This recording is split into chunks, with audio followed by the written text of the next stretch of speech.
Bom dia, queridos. Chegamos aqui à última semana do nosso alimento diário, cujo título é a edificação da igreja, da série Então Virá o Fim. A mensagem dessa última semana é o caminho da cruz. Nela veremos que o Senhor Jesus quer edificar para si uma igreja gloriosa, a fim de alcançar esse propósito. Ele veio à terra, tomou o caminho da cruz, morreu e ressuscitou para livrar-nos de nossos pecados e fazer-nos materiais para a edificação da igreja. Contudo, a obra redentora de Cristo não foi apenas para nos salvar, mas também para nos transferir do plano terrenal para o plano celestial, a fim de que andemos em novidade de vida. Ao ver tudo o que o Senhor sofreu para nos alcançar, nosso coração se enche de amor e gratidão. Todavia, se quisermos participar da obra de edificação para o qual Deus nos chama, não basta amar o Senhor. Precisamos tomar o caminho da cruz, ter nossa mente renovada e cogitar das coisas de Deus e não das dos homens. Edificar a igreja exige negar a nós mesmos, tomar a cruz e seguir o Senhor. Ao trilhar esse caminho, passaremos por várias provações.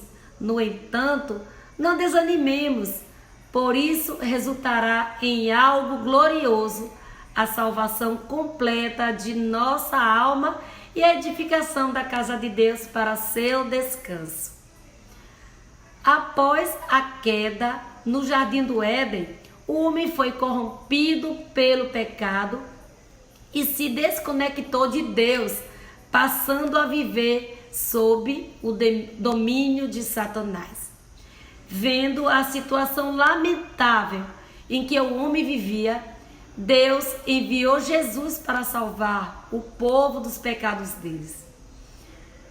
Os capítulos 1 a 15 do livro de Mateus apresenta-nos a origem de Jesus, o rei do reino dos céus. Ele foi gerado de Maria e era o filho do Deus vivo. Em seu batismo, assim que saiu das águas, Jesus foi ungido com o Espírito de Deus. Jesus, com cerca de 30 anos de idade, iniciou seu ministério, percorrendo as cidades, pregando o evangelho do reino, curando toda sorte de doenças e expulsando demônios.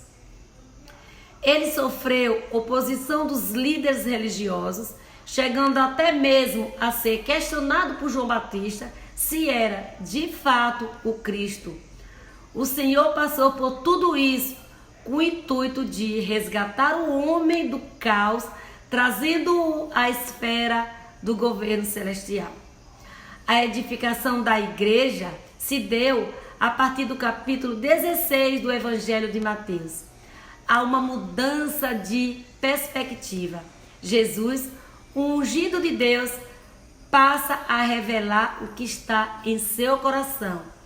Em um lugar denominado Cesareia de Filipe, ele indagou os discípulos sobre quem o povo dizia ser ele. E os discípulos responderam: uns dizem João Batista, outros Elias e outros Jeremias ou algum dos profetas. Não satisfeito, Jesus perguntou-lhes: mas vós, quem dizeis que eu sou? Ao que Simão Pedro respondeu: tu és o Cristo, o Filho do Deus vivo. Essa revelação sobre quem é Cristo abriu caminho para Jesus revelar à igreja. Também eu te digo que tu és Pedro, e sobre esta pedra edificarei a minha igreja, e as portas do inferno não prevalecerão contra ela. Ó Senhor Jesus, que revelação magnífica! Podemos perceber que a edificação da igreja é o que está no coração do Senhor Jesus, em razão do que ele veio à terra para salvar-nos de nossos pecados. Seu objetivo final é redimir-nos e transformar-nos em materiais para a edificação da igreja. Assim, Deus poderá ter um lugar de habitação. Aleluia! Infelizmente, hoje, Satanás segue governando a terra de maneira ilegítima. Entretanto, Deus tem aqui a igreja, que é a realidade do reino dos céus, pois nela prevalece a vontade de Deus e não a vontade de homem algum. Por essa razão, para que a igreja seja edificada, é necessário haver uma mudança em nós. Precisamos nos dispor. Nos últimos anos, Deus realizou muitos milagres. O Senhor nos mostrou que precisamos servi-lo com entusiasmo e excelência, incluindo todos os irmãos no serviço a Ele. Além disso, Ele nos encorajou a suportar uns aos outros em amor, perdoando-nos mutuamente, a fim de cultivar uma esfera de empatia no viver da igreja, sem inveja, contenda e concorrência. O Senhor nos deu ainda ferramentas maravilhosas como a comportagem dinâmica, que é o ato de orar pelas pessoas, disponibilizar livros espirituais, por meio da qual milhões de vidas foram alcançadas. Pouco a pouco, toda a igreja foi envolvida nessa prática, abordando as pessoas com uma simples pergunta: posso orar por você? Essa é a maravilhosa obra do Espírito. Graças ao Senhor, o Evangelho do Reino tem sido pregado a todas as pessoas em cada canto dessa terra. Há também um exército de jovens santos sendo formado por meio do Avança Jovem, em que jovens, adolescentes e crianças são atraídas para lutar pelo reino do céu. As irmãs também não ficaram de fora e passaram a cuidar de outras por intermédio da rede de cuidados. Também praticamos a rede de acolhimento, uma maneira de apacentar aqueles que se voltam ao Senhor. Sua palavra realizando maravilhas no meio de seu povo, e muitos têm sido introduzidos no viver da igreja. Aleluia! Para gerar a igreja, Jesus precisou passar por sofrimentos. Podemos ver isso em Mateus 16. Desde esse tempo, começou Jesus Cristo a mostrar a seus discípulos que lhes era necessário seguir para Jerusalém e sofrer muitas coisas dos anciões, dos principais sacerdotes e dos escribas, ser morto e ressuscitado no terceiro dia. O Senhor nos mostra que, se estamos dispostos a participar da obra de edificação para o qual Deus nos chama, devemos tomar a cruz, negar a nós mesmos e lidar com nosso ego, que sempre atrapalha a obra do Senhor. Por isso, a edificação da igreja pela qual estamos passando é uma etapa desafiadora, pois envolve sofrimentos e tribulação. Tomar a cruz a fim de que nosso ser natural, nosso ego seja eliminado. Esse é o caminho da cruz que devemos seguir. Podemos ver um exemplo disso quando Pedro, por amar o Senhor, ao ouvir que ele padeceria em Jerusalém, quis poupá-lo do sofrimento e começou a reprová-lo, dizendo: tem compaixão de ti, Senhor, isso de modo algum te acontecerá. Ó Senhor Jesus, mas o que seria de nós se o Senhor não tivesse sido crucificado?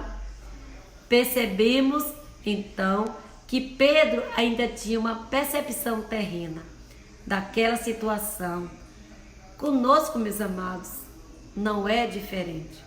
Quando buscamos a luz do Senhor, vemos o quanto ainda vivemos no plano terrenal e o quanto nossa percepção acerca das coisas de Deus muitas vezes é terrenal.